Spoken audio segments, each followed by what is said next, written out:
This is one of the most fascinating life stories you'll ever hear.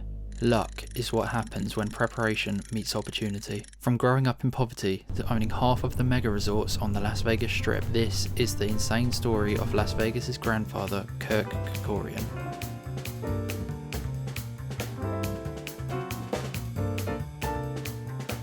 In 1912, a young couple named Aaron and Lily fled the Armenian genocide. They escaped via a cattle ship, eventually landing in California. Aaron capitalized on the San Joaquin Valley raisin boom, and by the time he and his wife had their fourth and final son Kirkor in 1917, his assets were valued at $1 million. 3 years later, the Great Depression struck, wiping out all his assets immediately. The family moved south into an affordable area of Los Angeles, and continued to keep moving around regularly when money was short. This nature that Kirk was raised in led him to becoming extremely street smart extremely quickly. By the age of 9, he was already earning money, and at 12, he was expelled from school and sent to Jacob Riis School for Troubled Boys. He dropped out shortly after at the age of 13 and became a hustler, doing a large manner of jobs to help his parents out. He even convinced his parents to add a year to his age so he could get a job for the CCC, which required him to be 18. Kirk's older brother Nish became a fairly skilled boxer, and with a strong right hook, Kirk followed him into the ring and gained a record of 33-4 whilst never getting knocked out. For one of his fights, he was up against a more experienced, undefeated boxer, but upon watching the fighter warm up, he told his brother Nish that he was scared he was going to hurt the guy. Kirk knocked him out within seconds of the first round and went on to becoming the amateur Pacific welterweight champion. Around the same time, and probably for the best, his boss at the heating company he worked at invited him to come flying in his plane. Kirk instantly fell in love, but without a high school diploma, could not go down the standard route to get a license. He began saving the $3 an hour for flying lessons, and even saved $1 each lesson by opting out of having a parachute. His wages at the time were $30 a month. One day he hitched a ride to the Happy Bottom Ranch in the Mojave Desert, adjacent to what is now Edwards Air Force Base. The ranch was operated by the famous aviator Florence Pancho Barnes, who beat Amelia Earhart's airspeed record. Kirk noticed she had a shortage of farm labourers. He offered to care for her cows in return for flying lessons. She accepted, and he earned his pilot's license within 6 months. Upon gaining his license, he heard that the British Royal Air Force were looking for pilots for their secretive Ferry Command initiative, and were paying individuals $1,000 per flight to fly de Havilland Mosquitoes to Scotland. The price was so high as the fuel tanks could only hold 1,400 miles of fuel, yet the trip was 2,200 miles. Instead of taking the safer route, Kerkorian opted for a more dangerous, shorter route due to a jet stream that the aircraft would be able to ride on one tank. However, this was not a constant. The rumour was that 1 in 4 aircrafts didn't make it, but the actual number was closer to 1 in 40. He got very close to becoming a number on that statistic. When his reserve fuel tank showed empty, he prepared to abandon. Then upon descending through the clouds, he saw the runway lights and executed a perfect landing. In the 2.5 years he served, he delivered all 33 planes he flew. Already it is clear that drive, risk and confidence play key factors in Kerkorian's success, and he never thought negatively, only of what could go right. Kirk saved most of the money he'd made during his service, and after the war bought a Cessna and flew to Las Vegas. He spent a lot of time there over the next 3 years, training pilots, chartering flights and having fun. In 1947, an opportunity arose to buy a small chartering service called Trans International Airlines for $60,000. They would fly gamblers between Los Angeles and Vegas. He also took out a loan to buy some war surplus bombers. At the time, aircraft fuel was in very short supply, so he sold the fuel out the tanks of the bombers, which paid back the loan he got out to buy them. After capitalising on the tourism boom for the next 20 years, he sold the airline to the Transamerica Corporation in 1968 for $104 million. But in the meantime, he had been up to some other ventures. If you think this video is worthy of a like or subscribe so far, let me know down below. Also leave me a comment of what you're enjoying, what could be improved, and any interesting topics that I could make a video about.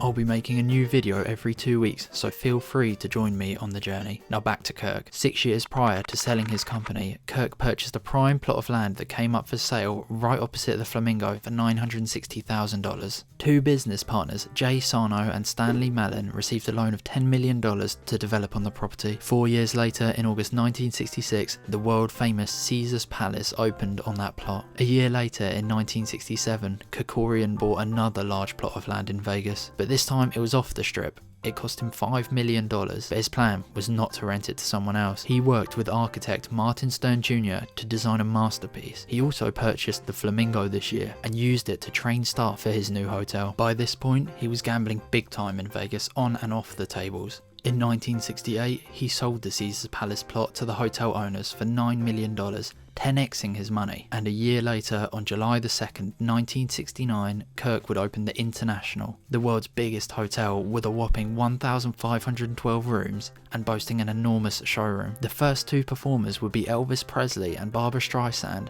Elvis brought in 4,200 customers every day for 30 days straight, an instant success. But Kirk's thirst for making deals was far from over, as also in 1969 he purchased the Metro-Goldwyn-Mayer film studios, and attention would start moving towards his next major build. In 1970, another crucial year unfolded as he sold the Flamingo and International to Hilton Resorts and filed for foreclosure against a hotel called the Bonanza, which he had previously owned. A year later, he regained control and bought the adjacent land. The plan was to build a hotel themed to the 1932 MGM film Grand Hotel. And 2 years later, the MGM Grand Hotel and Casino opened in a prime location on the Strip. This was the biggest hotel in the world with 2,100 rooms, also containing the world's largest casino and a floor area larger than the Empire State Building. This came at an over-budget price tag of $126 million, that's $900 million adjusted for inflation. And this would not be the last of the issues, as the famous hotel would become infamous following a deadly event. On Friday, the 21st of November 1980, 5,000 people were inside the MGM Grand. A fire started in a refrigerated display case in a deli. The fire spread through the ground floor of the hotel at a rapid pace of 17 feet a second, due to the interior being made up of many flammable materials. Just 6 minutes after the fire was noticed, a fireball shot out of the main entrance.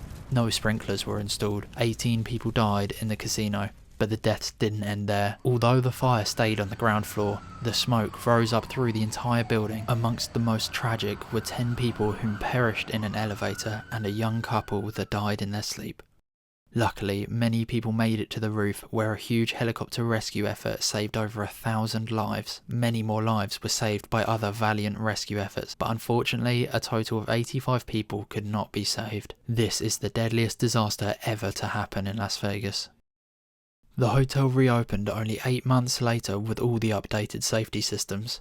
And in 1986, Kerkorian sold the hotel to Bally's Entertainment, eventually becoming the Horseshoe today. In 1988, Kirk made his first large charitable donation, giving $100 million to aid the victims of the Armenian earthquake. And in 1989, planning begun for Kirk's third monster installation. And after just 3 years of construction, the new MGM Grand would open on the Strip, being again the largest hotel in the world with 5,000 rooms, its own theme park, and the 15,000-seat Madison Square Garden of the West Garden Arena for his love of boxing. Although Kirk was responsible for MGM's film production downturn, he kept the brand alive and well in the form of his hotels. He likely stepped back a bit and bathed in his glory for a few years, then attempted a takeover of Chrysler in 1995, which was unsuccessful. Another 5 years would go by until Kirk would make his biggest acquisition yet. At the turn of the millennium, he would double the size of MGM's portfolio by acquiring Mirage Resorts of his friend Steve Wynn for $4.4 billion. This included Treasure Island, the Mirage, and the world-famous Bellagio. But even at the age of 83, this wasn't enough. 4 years later, at the age of 87, he made his final acquisition. MGM Mirage took over the Mandalay Resorts Group. This included Mandalay Bay, Luxor, and Excalibur. After this was complete, Kirk now owned half the properties on the Las Vegas Strip. He'd also be involved in the development of City Center Vegas, which included the Aria and Vdara hotels. Kirk made investments in notable automobile manufacturers, including owning 9.9% of General Motors and 6% of Ford. He attempted another takeover of Chrysler, which again was unsuccessful, but he was a gambler, so you win some, you lose some. Kerkorian also donated $1 billion to charity. This included 200 million for infrastructure projects in Armenia, such as a 40-kilometre highway and the reconstruction and renovation of schools and museums. It also included a 200 million donation to UCLA and tens of millions to UNLV. He didn't want anything to be named after him, and he said his name was never to be put on any buildings. Kirk always remained a humble and honest guy, never forgetting his beginning. One time he even made a taxi turn around as he had forgotten to tip a hotel maid. He was never a big public speaker and didn't want the limelight, rarely gave interviews. King is what US President Donald Trump referred to him as. He truly was the grandfather of the mega resort. His net worth was upwards of 16 billion at one point, making him the 41st richest man in the world. With many successful and unsuccessful ventures, Kirk ultimately always ended on top.